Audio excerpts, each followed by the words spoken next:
A. The true story of Jared King. Way back. Part 1. When little. Mama, Daddy, not getting along, fighting. Voices get louder. I get stressed out. I get scared. We go to our room later that night. Dad attacks Mom. Drags her by the hair into the room. Beats her. In front of us. I grab a steel tennis racket.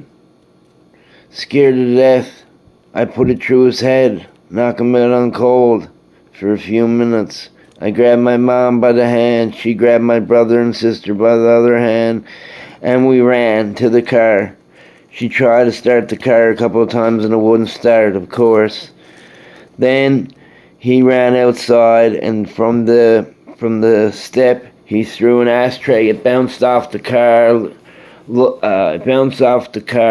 Lights, and then hit on the grass. It only took a chip from the ashtray. Then we took off. Then we went over to our grandparents. My mom had to call the police. Police came to our house. It took a squad of police officers plus tear gas to knock my dad out on cold and take him in. And throughout my life, my mom, stayed away from him for a couple years and then ended up getting back together with him. And then more bad stuff happened, and finally she listened to me, and she took the last straw.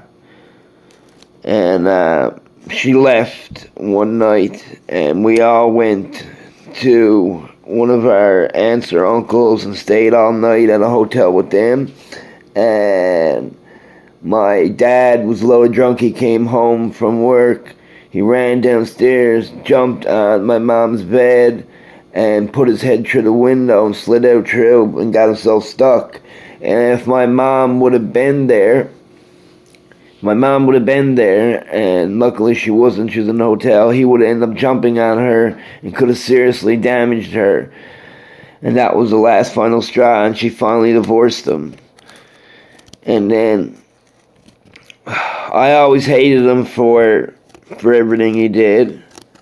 But as we grew older, I started to realize the man was sick. He had his own issues.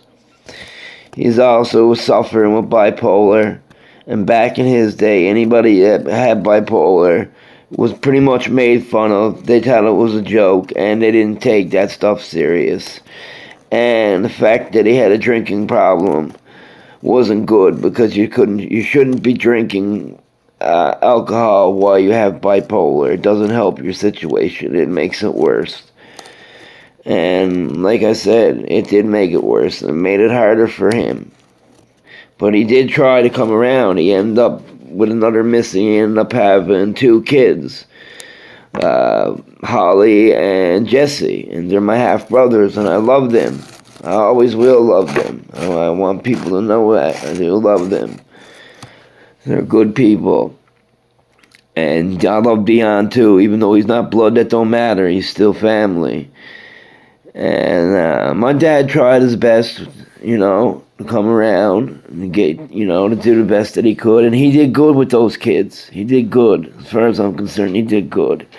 And then he let his depression get the best of him. And he never got the proper help for his bipolar. And like I said, with the drinking didn't help. And then he ended up flipping his truck and dying. When I was 21, he died. And I never got to say to him, Dad, I'm sorry, I forgive you for all the stuff that happened, and I understand what that struggle is like to go through as a man, and nobody to be there for you. Absolutely nobody. And that hurts me, because really, I don't have anybody, and I don't have a job, and I feel myself slipping just like him. But I don't drink. But I'm not perfect. I smoke weed. and I apply for jobs and I don't get no call, no leeway with nothing. I can't work back in my trade due to my back injury. It's like bad thing after bad thing, and then Christmas comes up and not being able to give gifts that you want to be able to give gifts to other family members, and you feel like a fucking bum. And deep down, nobody really cares. And you can tell somebody, they'll just laugh at you and dust it off like it's nothing. I've been broken. And when I lost my dad, I also lost a part of myself too. Because I couldn't forgive myself for hating him. And when I finally did, it took years. And then to top that off, I had to watch my mom die and take her last fucking breath. And she was only 54. She should have been longer. She should have lived longer. And I watched her take her last breath, and that was so hard because she was my best friend. She is my best friend. I love her. I think about her every day. Every day. And then I lost my pop in 2022, in February. And I was looking after him while he had dementia for roughly altogether 5 years. 2 years I was doing it for free, and I loved it. I didn't mind. I didn't care about getting paid or not. And then the company was just like, we're going to pay you, Jared, for doing it. And I stayed. I didn't miss any days. I was always there, no matter what. I was always there for my dad.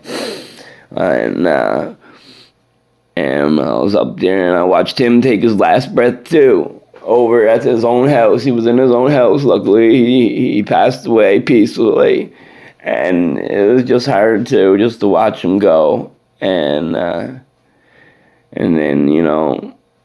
it's just the way it is. And then praying and hoping that I can get a bit of work, and not being able to get work, not having a car too, doesn't help. But all the places that I do apply, I can still be able to get there even without a car.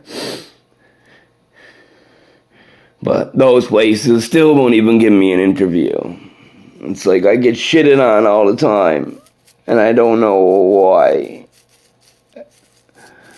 I don't know if I'm just cursed for shit luck and bad things happening to me. I made a lot of mistakes in life, I'm not gonna lie. I screwed up, okay? I have. After my dad died, I started selling drugs. And I was only selling weed. And the first time I bought ecstasy, I bought a bag of ecstasy. Me and my cousin did. And it was half his, half mine, the stuff was. And we got caught. And he was after doing a lot of jail time. So I didn't want him to have to do any more jail time. So I told the police that it was all mine. I ended up doing a year for it. And you know what? I still don't have my record wiped clean for that. Because the only way it can be wiped clean is if you give the government fucking money. Which is unfair and is not right. As far as I'm concerned, after so many years, if it's not a serious offense, it should be wiped. And that happened when I was fucking 21. I'm 35 now, and they're still using it as shit like that against me. Life is cruel and crushes people, breaks people down. But it is what it is. I'm going to try my best to stay positive, keep on believing in God, and maybe, hopefully, something will change for me. Maybe.